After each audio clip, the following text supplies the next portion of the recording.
Okay, so today with Rafalko, I've done this 3 times before because I had no idea how it would work.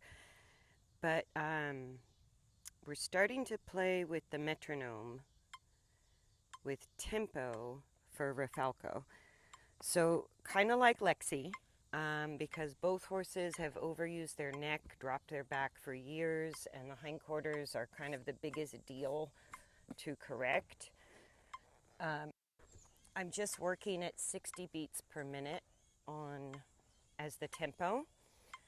And by the way, he looks all wet, not from sweat, but because it's that time of year where I have to rinse before the ride. Um, we'll both be sweating in no time, but it's been so muggy and humid, he just got rinsed off and then saddled up.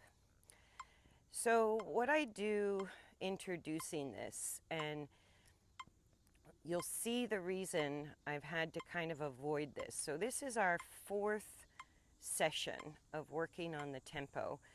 And the problem with Rafalko in his rehab was that he was so conditioned to overbend the neck and lean on the bit that I've had to do almost all of his rehab, excuse me, without being able to really use the reins other than very loosely alternating a left rein or a right rein, but never using both reins.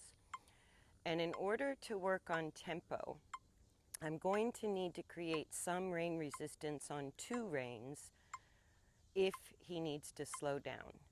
And you can see just by the 4th session, like the first session was a hot mess and I wasn't sure if he was going to come out the other side because of his issue with rein pressure at all, and having to sort of, in order to get the tempo, we need a little what I call a half push to increase the pushing and increase the energy, but we also need a half halt, which if he doesn't listen to the resistance through my back and core, I'm going to need to back that up with a little bit of rein resistance.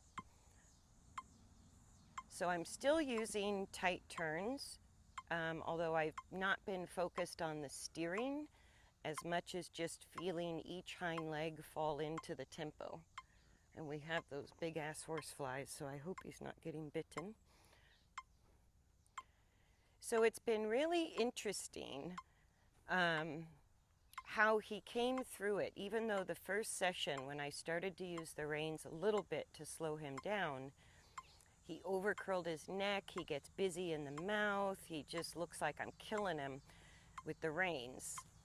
But it was just very specifically, I think we have a biting fly. It was very specifically to bring each hind leg into the beeps of the metronome. So hopefully you can hear the little beeps in the background as I'm talking. And what I'm feeling is trying to get each hind leg gently to match those beeps that I hear. So I'm sort of feeling the tempo. And this is just a downloadable app that's a metronome. I think it's called Metro Timer. And I have it set on 60 beats per minute, which is a remedial build up that hindquarter engagement tempo. And the important part about tempo is the way horses stabilize the hindquarters, gaining engagement, and lift their back is when we equalize sort of the uses between locomotion, which is called pushing, and stabilization, which is called braking. And it's brakes just like the brakes in your car, B-R-A-K-E.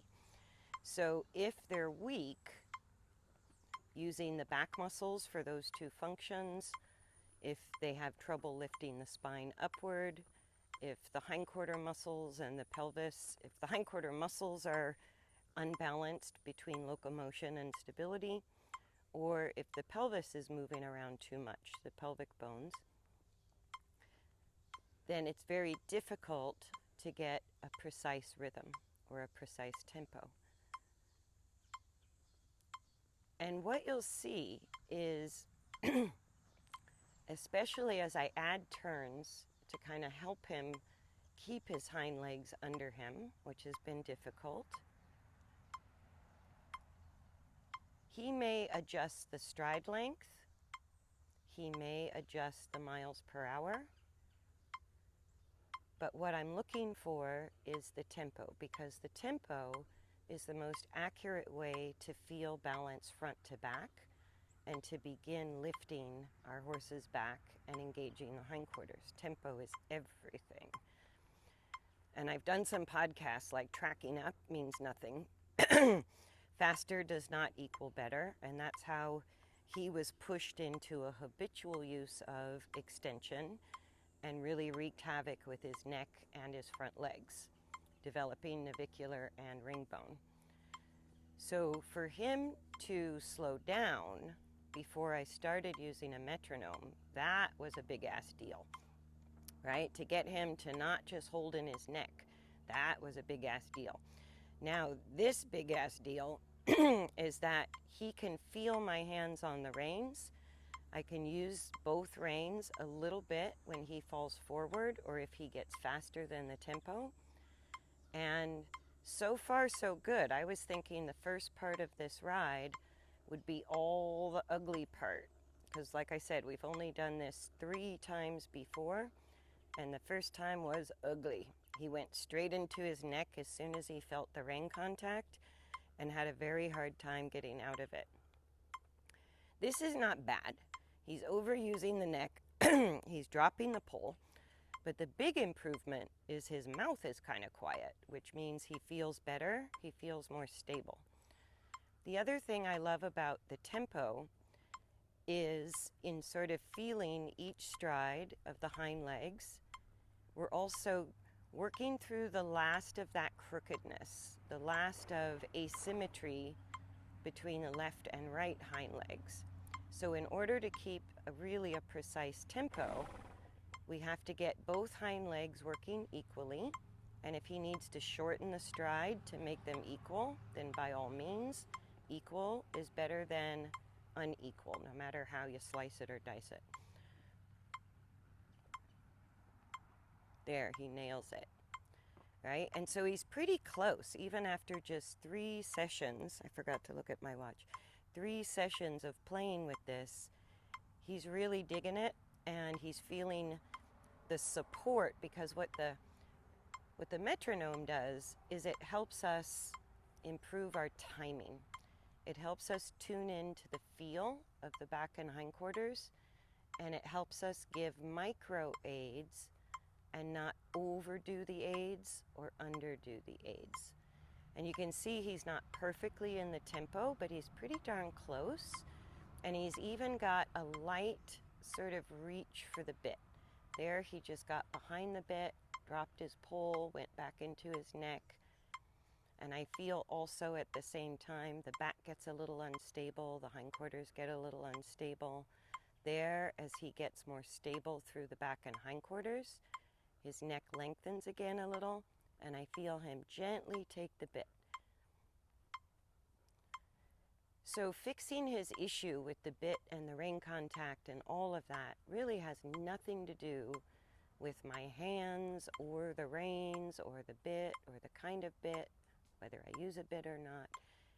Instead, it has everything to do with how stable he feels through his back and hindquarters. So if his hindquarters are excessively pushing, which is what he used to do, or not going forward, not balancing the forward with the braking, then the neck is going to compensate, right? The busyness in the mouth is sort of telling me how hard he's struggling to do this. A busy mouth is always a sign of struggle.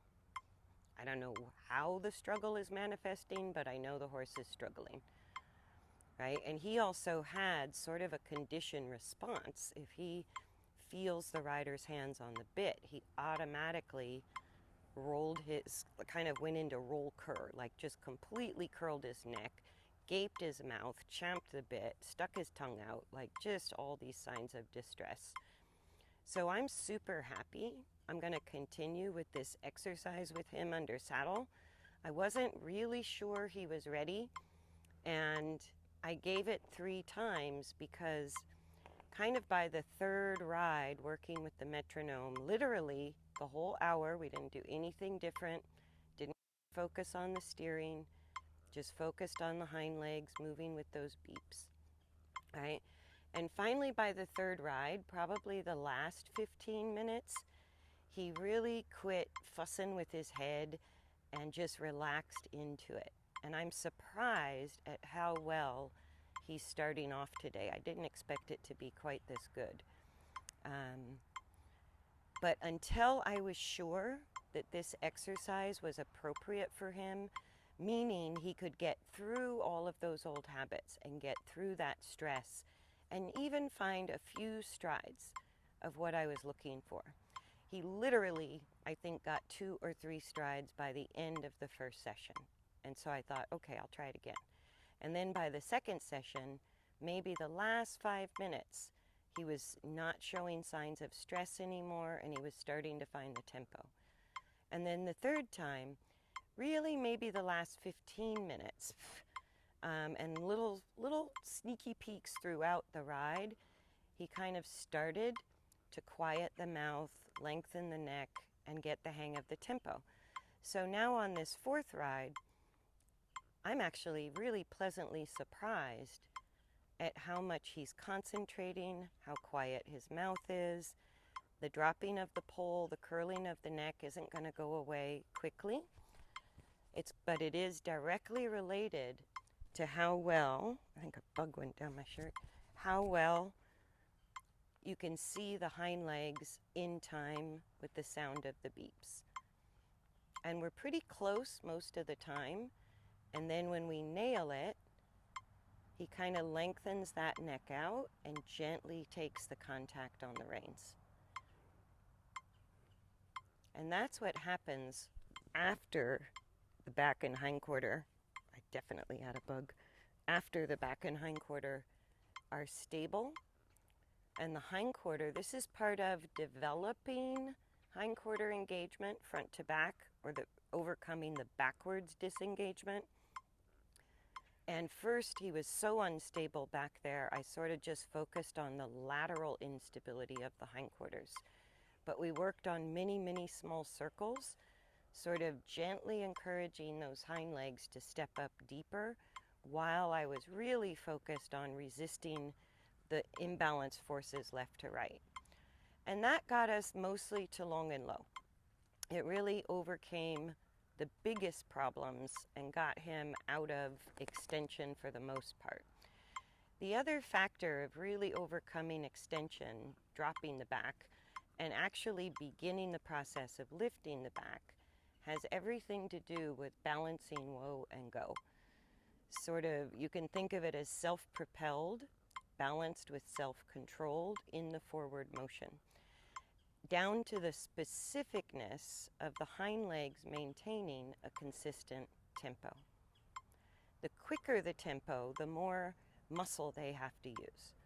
So if we're just developing hindquarter engagement and beginning to use muscles that might be weak or atrophied or super tight, then we want to keep the tempo achievable.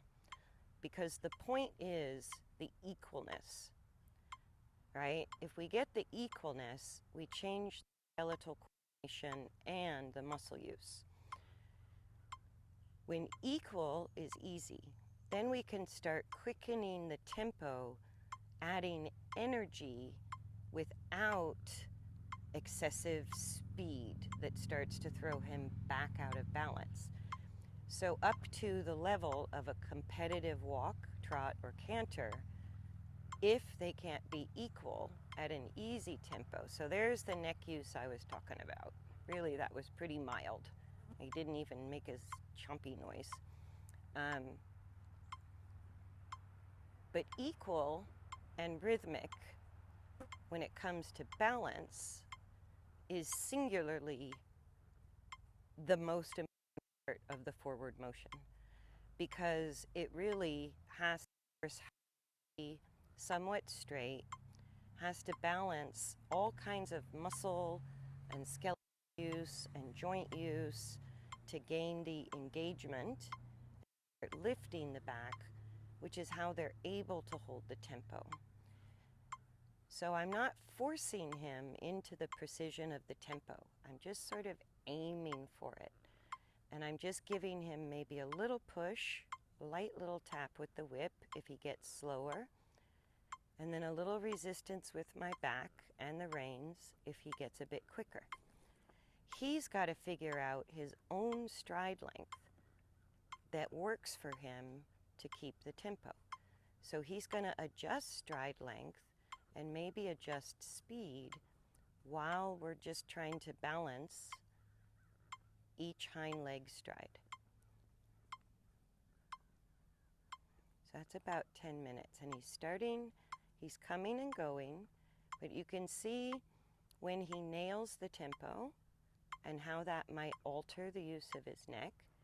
And then when he's a little bit behind or ahead of the tempo, and also how that influences the use of his neck.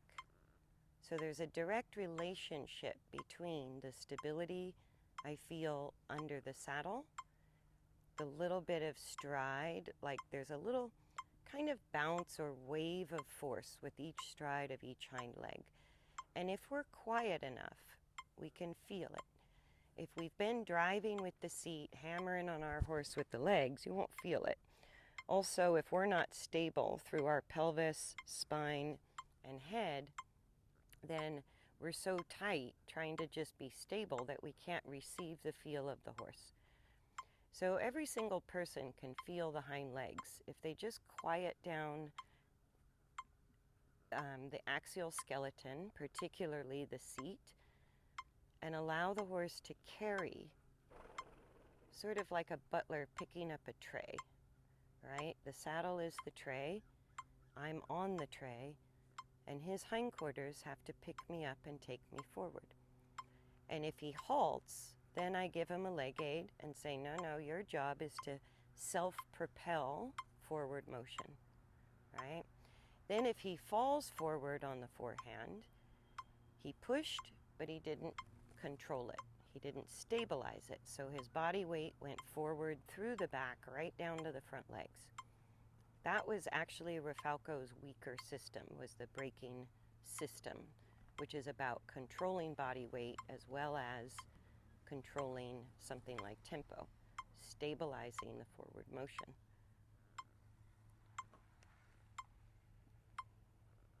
And even though these little inclines and declines and turns are not all that much, you certainly feel the struggle of the horse and how balance has to change going a little bit uphill, a little bit downhill, on a right turn, on a left turn. So in order to keep the tempo on a tight turn, he might have to shorten the stride length, right? In order to keep the tempo on a straight line, he might have to lengthen the stride length. That, I feel, is none of my business. I'm just here to help balance the braking and the pushing so that when he pushes forward, he can manage the forces of motion that he just generated through the push and control his own body weight from just going through his back, and instead of converting upward with a lift of the back, it goes through the back and overloads the front legs. Right? That's a muscular issue as well as why we want the horse to lift the back in the first place, is to get the excess weight off the front legs and keep our horses healthy. So even if we don't need a lifted back for the power of competitive performance, we need a minimal amount just so our horses don't overconcuss the front legs and tighten the neck, overusing the neck. So that's it. So you see, I'm not making big gestures. It's all very subtle, but I'm feeling when we're a tiny bit behind the tempo, and I'm giving leg and a light tap with the whip to talk directly to the hind legs. And if he goes a little quicker, then I'm just resisting. I become more vertical. I tighten my back muscles just a little. And then if he falls on the bit, I don't give rein, but I don't take rein. So if he falls forward and doesn't curl his neck, I'll feel a little increased pressure on the reins. But he does not like much pressure on that bit, and it can be pretty minimal, and he'll suddenly over curl the neck rather than just sort of figure out how to balance back off the bit. So there's the chomping and the busy mouth. That's him telling me it's hard. There's our old over curling of the neck. Yep, and we're just about at the 20-minute mark. So what I might do is give him a little break. Oh, no, he regained it. Very good. So I'll do an update later. I think this is what we're going to start working on under saddle. I loved how he started off today. That was sort of a pleasant surprise. I thought what I would be showing you was sort of how ugly it is when we start this process. But he really is ready for this particular exercise and to start working on specific tempos, which is a big graduation point for him in his rehab, because of how well he started off on the 4th ride. That tells me, that response he offered tells me to go for it. Excellent.